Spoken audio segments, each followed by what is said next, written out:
Bonjour à tous, j'espère que vous allez bien. On se retrouve aujourd'hui pour une nouvelle vidéo sur Dylan qui vient d'avouer avoir menti à propos de sa blessure au nez. Alors qu'il est actuellement en voyage humanitaire au Maroc, Dylan a révélé hier s'être cassé le nez après que son amie Lila lui ait fait tomber une planche de bois sur la tête. Rapidement, Aquababe avait balancé que tout était faux et qu'en fait Dylan se serait battu avec un responsable de l'association. Tout à l'heure, le candidat de télé-réalité a décidé de prendre la parole pour raconter tout ce qu'il s'est vraiment passé. Il confirme qu'il y a bien eu une bagarre. Avant de vous laisser avec la vidéo, je remercie Ladji, Laba et Mustapha qui ont été les premiers à commenter notre dernière vidéo. Si vous souhaitez passer dans la prochaine, abonnez-vous à la chaîne, activez les notifications et soyez les premiers à commenter. Bon les amis, j'espère que vous allez bien. Moi ça va, hein. Même si je vous parle comme ça va.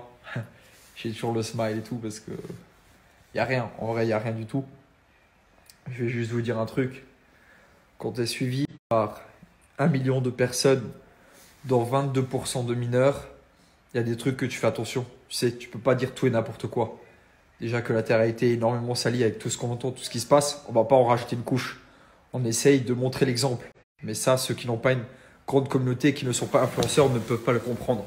Quand tu as une influence envers 22% de mineurs et que tu es suivi par énormément de mamans, de darons, beaucoup de musulmans, de chrétiens, de autres qui ont des religions et des principes très carrés, tu peux pas dire tout et haut, tout et tout fort, tout ce que tu as envie de dire et tout ce que tu penses et tout, parce que sinon, tu montres le mauvais exemple.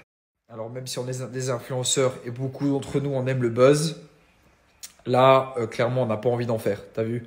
Là, on est parti avec Téléa, la sur Téléa qui est gérée par ma meilleure amie Gwen.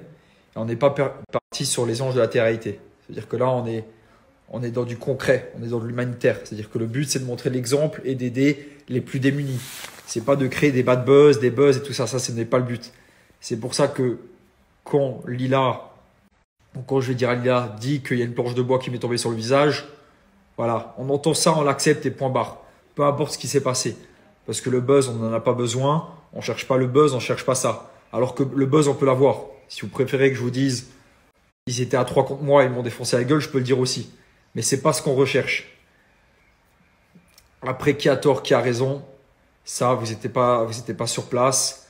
Après, ce que les blogueurs et autres disent, nous, la vraie histoire, on la connaît, que ce soit l'association, l'équipe, ceux qui étaient présents pour faire de bonnes choses à la base, on était présents. Après, j'ai envie de dire que c'est le maktoub, c'est le destin. Il n'y a pas de souci. J'ai eu beaucoup de signes sur ce voyage humanitaire. Le premier signe, c'est que ma soeur et mon beau-frère, qui est mon meilleur ami depuis 15 ans, ils se sont mariés le 25. Je devais partir le 24. J'ai dit, écoute Noémie, j'aurais tellement être là à ton mariage, surtout que c'est quelque chose que j'aime beaucoup, le mariage. Et en plus, avec mon meilleur ami, elle s'est pas mariée avec un mec que je connais pas, elle s'est mariée avec mon meilleur ami d'enfance. Elle s'est mariée avec lui. Et j'ai dit, écoute Noémie, tu me connais, je préfère aller faire de l'humanitaire et aider les gens dans le besoin que être à ton mariage. Mais elle me connaît, elle sait pourquoi je dis ça. Moi, l'humanitaire et aider des gens dans le besoin, qui ont faim, qui ont froid, qui dorment mal la nuit, c'est plus important que des plaisirs personnels. Et c'est pour ça que j'ai décidé de partir tous les 2 mois. Là, tous les prochains mois, tous les 2 mois, je vais partir en voyage humanitaire. Bref, ça, c'est encore un autre sujet. Ensuite, il y a eu la villa. Le fait qu'on se soit fait, que Gwen ait payé la villa à distance et qu'on l'a arnaqué de 600 €. C'est-à-dire que ça, c'était un deuxième signe. C'est-à-dire qu'on se trouvait sans logement. Deuxième truc, enfin, troisième truc même, un autre signe, c'est que on devait dormir dans un orphelinat. Ça aussi, ça a été annulé. C'est-à-dire qu'encore une fois, on se retrouve à la rue, on se retrouve sans logement. J'arrive sur place, je fais appel à mes contacts en disant que j'ai pas de logement et j'ai des personnes qui me contactent bien évidemment avec des logements gratuits et il y avait celui-ci qui était payant, pas grand-chose mais qui était payant. Et j'ai préféré prendre le logement payant parce que je me suis dit l'association comme ça ils auront un jardin, comme ça on sera bien et comme ça tout le monde se sentira plus à l'aise, c'est plus grand, il y a plus de chambres. Bon, le quatrième signe, c'est que on se fait prendre nos dons, comme vous avez pu le voir à l'aéroport dès qu'on arrive, on se fait prendre nos dons. Tout ça, c'est des signes assez forts quand même. On se fait prendre nos dents, on se fait arnaquer sur un logement. À l'orphelinat, ils refusent parce qu'ils sont occupés. Le mariage de ma sœur, Gwen, la vice-présidente, qui est ma meilleure amie. Moi, je la considère vraiment, je l'aime et c'est comme ça changera jamais. qui peut pas venir. Ça aussi, c'est un signe, le fait que la présidente de l'association ne peut pas venir. Elle peut pas venir parce qu'elle vient d'accoucher, la pauvre. Enfin, la pauvre. Dieu merci, elle vient d'accoucher. Et son fils n'avait pas le passeport pour voyager parce qu'il a 4 semaines. Mais c'est aussi le fait qu'elle puisse pas venir. Moi, c'est avec elle que je collabore. C'est avec elle qu'on travaille. C'est elle mon binôme de vie. Mon binôme de vie et mon binôme pour l'humanitaire, c'est elle. Il y a personne d'autre. C'est avec elle que je m'entends.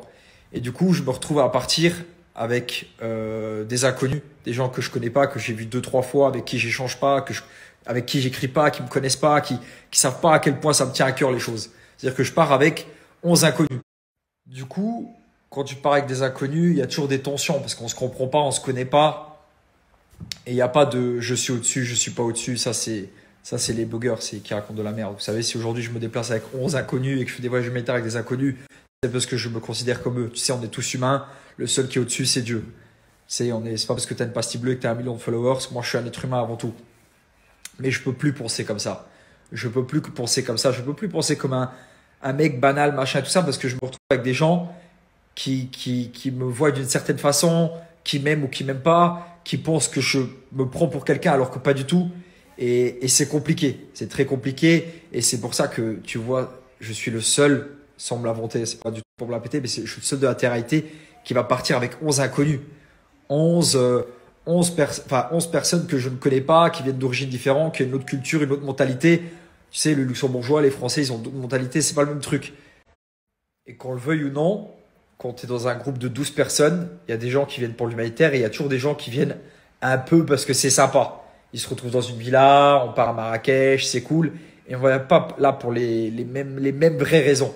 Moi, je viens ici pour me buter. Vous m'avez déjà vu dans mes voyages humanitaires, je me bute. Je perds du poids, je vais vraiment dans le truc, je vais dans le dur. Et ici, dans un groupe, il y en a toujours des qui sont un peu plus relax, qui vont leur préoccupation, c'est qu'est-ce qu'on va manger ce soir, à quelle heure on rentre, j'espère qu'on va pas faire trop de route, je suis un peu fatigué, est-ce qu'il y a une nanny pour nous faire à manger, est-ce que quelqu'un fait le ménage, c'est des trucs. T'as vu, comme je le répète tout le temps, moi je suis pas en vacances, j'habite à Dubaï, c'est les vacances à l'année. Je suis déjà venu à Marrakech, j'étais juste en vacances à Marrakech, je suis venu ici pour faire de l'humanitaire. C'est-à-dire que moi, j'arrive dans une mentalité qui est très dure. Très dure et il faut faire. C'est-à-dire que pas tout le monde, on se comprend pas tous. On se comprend pas tous et comme je vous l'ai dit, on a d'autres comportements, on a des caractères différents et tout ça. Et vu qu'on se connaît pas, c'est compliqué. Après, voilà, je vais pas rentrer dans les détails parce que je créerais du tort à l'association, clair et net. Si je parle vraiment, je vais créer du tort à l'association et je veux pas parce que c'est une très belle association malgré tout. Il y a Gwen qui est à la tête de cette association. Gwen qui est une femme, vous l'avez vu de toute façon au Sénégal, vous l'avez vu tous les voyages humanitaires, je suis parti avec elle. J'ai jamais fait un seul voyage humanitaire sans elle. C'est mon bras droit, son pied, mon pied. Là, elle est en France, elle est triste de la situation qui s'est passée. On va pas en rajouter une couche. On va pas, voilà.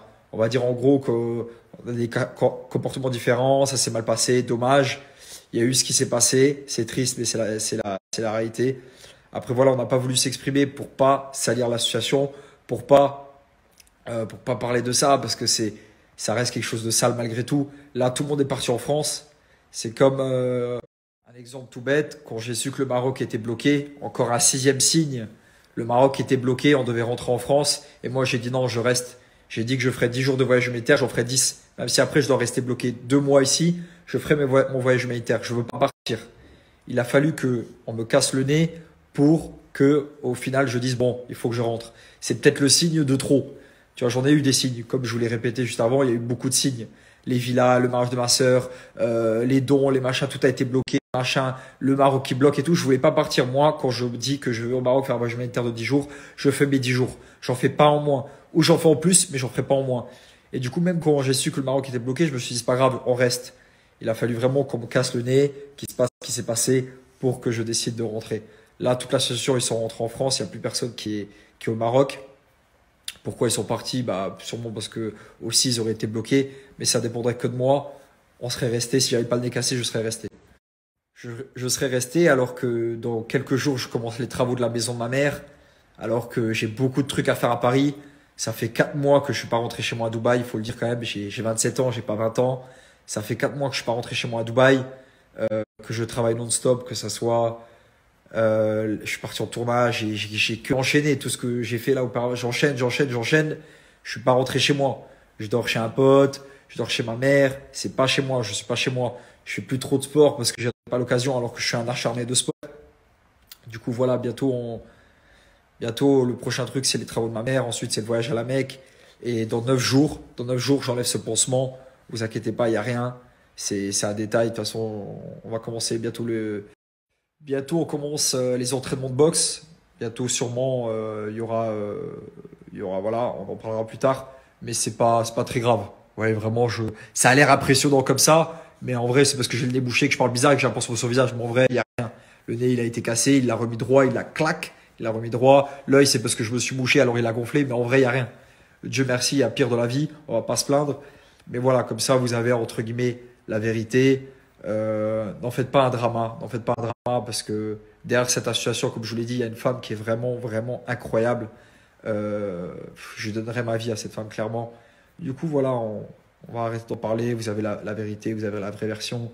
Après, les buzzers, ouais, les blogueurs qui buzzent à l'année et qui essayent de gratter sous notre dos, il y en aura tout le temps. Des faux articles et tout ça, c'est pas très grave. À la base, si on aurait pu laisser le truc, un morceau de bois m'est tombé sur le visage, ça aurait arrangé tout le monde. Moi et l'association. Voilà, dernier détail que j'ai envie de dire. Je pense que durant tous mes voyages humanitaires que j'ai fait, il s'est toujours passé des trucs un peu bizarres, un peu chelous parce que j'étais pas au contrôle et parce que je partais avec des gens que je connaissais pas. Là, j'ai décidé d'ouvrir ma propre association. Je vais ouvrir ma propre association. Je vais faire tout dans les règles de l'art. On va ouvrir une vraie cagnotte qui sera carrée, qui aura un juridique derrière, où il y aura un avocat derrière, où on va choisir les pays les plus démunis, comme le Madagascar, le Yémen, des pays vraiment forts. Euh, je vais moi créer l'équipe, des gens qui veulent vraiment, vraiment faire de l'humanitaire, qui ont la rage de ça, qui ont besoin d'aider autrui. Je vais vraiment créer un vrai truc. Ça va mettre du temps parce que je vais faire les choses carrées et bien, parce que c'est important de le faire. Et je pense qu'avec l'expérience que j'ai et surtout l'envie que j'ai, je peux le faire. Et du coup, c'est une question de temps pour que j'ouvre ma propre association.